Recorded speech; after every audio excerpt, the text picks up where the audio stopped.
Assalamu alaikum wa rahmatullahi wa barakatuhu. Alhamdulillah.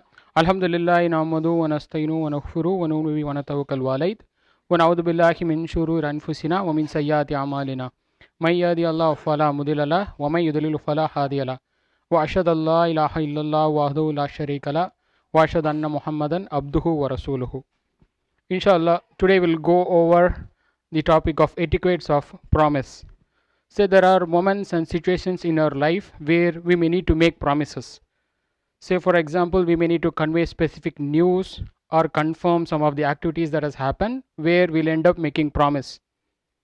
Also, if we are going to promise or if we are going to assure something like I'll be able to give this like tomorrow or in the future, even in those moments we'll be making promises. And the other important place where we would need to make promise in terms of witnesses. When somebody calls or you go as witness for a particular case or scenario, there also you'll end up making promises. So to understand like what is promise, like what is the significance of promise? When we make promise, we assure, we say like whatever I'm telling is truth and I'm not lying. In case if I'm going to lie, Allah will know about it and he'll punish me for it. So that is the significance of promise.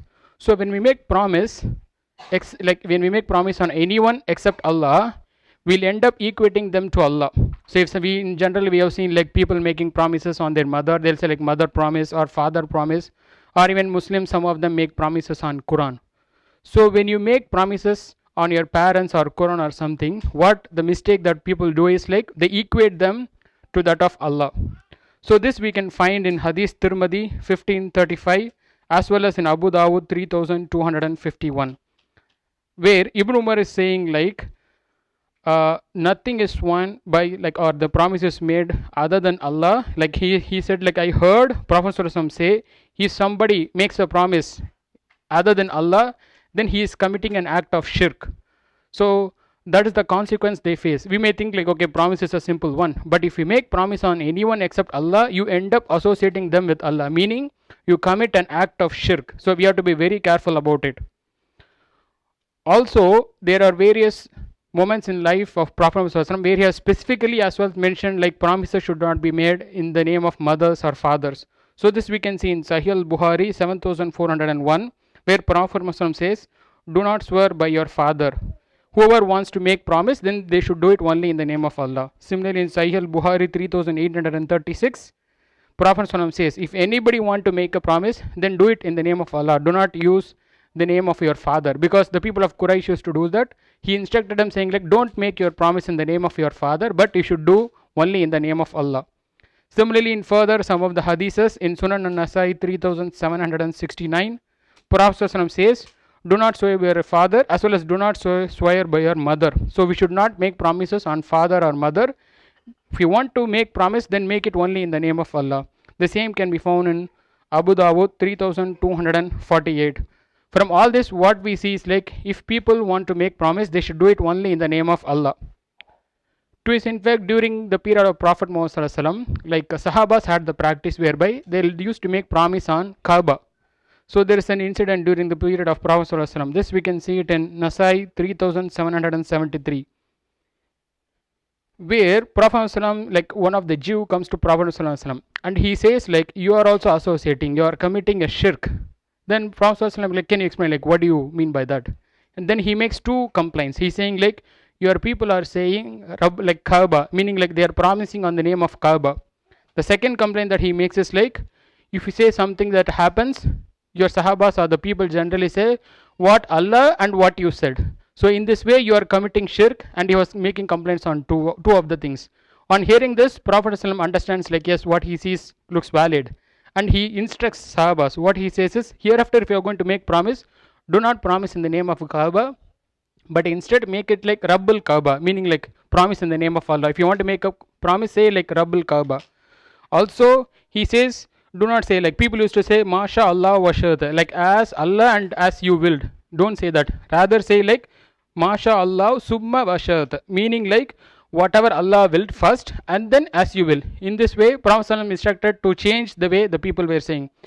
From this hadith as well, we can understand like clearly you cannot make promise on anyone or any object, even like Quran or Kaaba. Even though there are like Quran is from Allah, we understand that.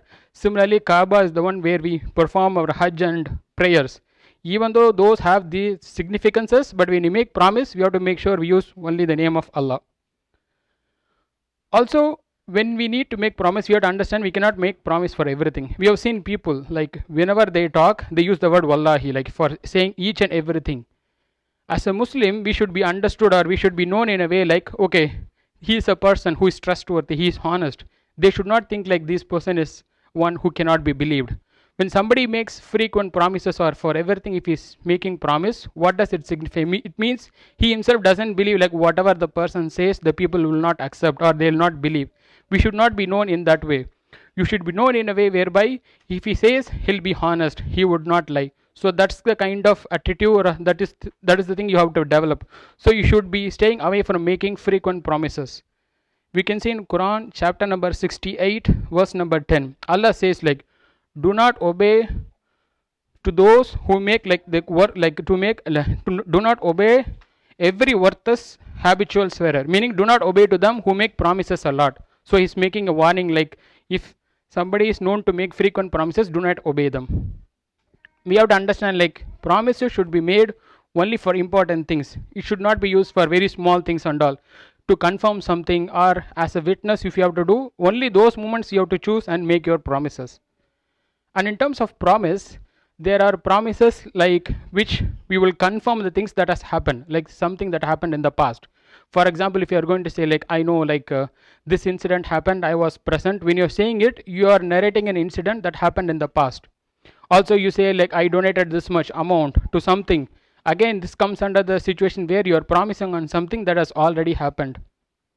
The other kind is you are going to say something which you are going to do it in the future. Say somebody promises saying like, I'll give $1,000 to masjid, or I'll do this activity tomorrow, and they make a promise on that. So when you are making promise on the future, you have to understand like there is no guarantee that you will be able to do. So you have to be very careful and cautious when you are making promise. Say like you make a promise saying like you will give something like $1,000 to a masjid or something, but for some unforeseen event or something you are not able to do so. So you end up breaking the promise. So what is the compensation for breaking a promise? That we can see from Quran chapter number 5 verse number 89. If somebody made a promise and they break, the compensation for it is they have to feed for 10 people, like as they would feed for their family, or they have to give them dress for 10 people, and finally if not, they have to release a slave. So if somebody is not able to do either of these three, then what he can do is like he should fast for 3 days. So the first thing is like they should try to feed 10 people or give the clothes or relieve a slave. If they are not able to do either of these things, then they should fast for 3 days. This is the compensation for breaking the fast. So considering this, whenever we make promises on the future, we have to make sure like we'll be able to do it. Only you have the capacity and capability to do it, then make such kind of promises. Also, while making promise, people end up making promises unintentionally. Sometimes people would not even want to make a promise, but it's a slip of the tongue or something, it will happen and they'll make a promise. So will Allah catch hold of it? Allah clearly says again in chapter number 5 verse number 89, Allah will not punish you for what is unintentional in your promise. Meaning you did not intend, you did not want to say a promise saying like, yes, I make a promise, if I don't do that like Allah will punish me. If I lie, Allah will punish me. But without even intending that, it's spill of the tongue or something, you make a mistake and do it, Allah will not catch hold of it. So you need not think like I made a promise. If it is unintentional, then it will not even be considered as a promise. Also, when we are making promise, say like somebody makes a promise saying like I'll give this much amount or I'll donate this one to this person. So there, when he has put the name of Allah, then he has made a promise. But say he adds one additional one. He says, I'll give this to I'll promise in the name of Allah, I'll give this to this person, inshallah. If he has added it, then completely the scenario changes. If somebody adds a promise like inshallah to the promise, then it is as though he did not do the promise, because he will not be able to break that promise. That we can see from Ibn Majah 2106 as well as in Tirmidhi 1531, where Prophet says, whoever swears about an oath and says if Allah wills, or if he says inshallah, then there is no breaking of the promise against him. Meaning You made a promise, but you added the word inshallah. There you are saying like it can happen if Allah wills, it will happen if not. So even though you make a promise in the name of Allah, it is like you didn't make. There is no breaking. In case you are not able to do, you said like I promise in the name of Allah, I'll give $100 to someone. But if you are, but you added the word inshallah, then it is like you did not make that promise. You need not worry. If you are not able to give, then you need not even do the compensation for the promise. Since you added the word inshallah, it is as though you did not do the promise. Also, there will be scenarios where we would have made promise on bad things. Say like somebody like during their moment of angry or something, like there is a quarrel between the family members or husband and wife or son and father, they'll end up saying like I'll not even talk to you. I promise in the name of Allah, saying like never ever I'm going to talk to you. Or they'll say like I'll not even have a sip of water to you. I'll never ever come to your home or something like that. Friends or anything, or mostly in the family members, if somebody makes this promise, what is the scenario in this case? Should they hold? Should they say like since I promised I will not do this? For this as well we get the guidance from Prophet Muhammad. This we can see in Sahih Bukhari 6625 as well as in 6626, where Prophet says if somebody makes a promise and that promise is going to break the family relationship, it is going to harm the family, and he is intended to keeping it, and he thinks like since I made a promise I'll go by it, then he is committing a greater sin. And Prophet Muhammad further advises, if you have done that, the best thing for you to do is break your promise. Even though you have done it, break your promise. But since you have promised it, compensate for it. So whatever the rule that we saw for compensation, either he has to feed 10 or give clothes to 10 people or release a slave. If not, he has to fast for 3 days. Even though you have promised in the name of Allah, since it breaks or it harms the family, Prophet says you should not go with your promise. You are supposed to break it. If not, you are committing even a bigger sin. And he says you have to break your promise, but since you promised, you have to do the compensation for your promise.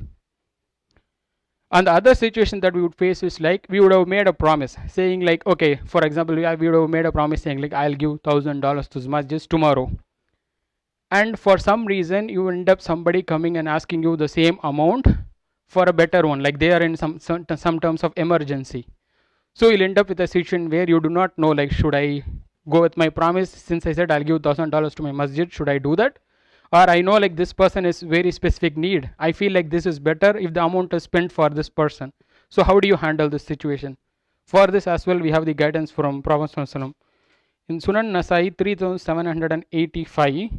Prophet says whenever somebody makes a promise and he sees something that is better than whatever he has promised, then he is supposed to do whichever is better. He should not hold. Since you are promising like I'll give this much amount to mosque or somebody, now you feel like this would be better spent the amount if I give to this needy person. You analyze and think like this amount will be better rather than give to mosque. I feel like it will be very helpful if I give to this person. If you feel that is better, you have to break your promise and do whichever is better. But again, since you have made the promise, you are supposed to compensate for it. And for this, the same hadith we can like similar hadith we can find in Nasai 3784, Tirmidhi 1530, Ibn Majah 2120, Nasai 3783. In all these we can find the same hadith. Also to further, we can see during the life of Prophet there would be an incident which will explain the same thing. This is being narrated by Abu Musa. He came to Prophet Muhammad along with the people of Ashari people, and he will ask to Prophet Muhammad, can you give us animals to ride? And at that time Prophet Muhammad will say like by Allah, meaning like he will make promise saying like I will not give it to you. And further he say like I will not give it to you anything to ride and I don't have anything.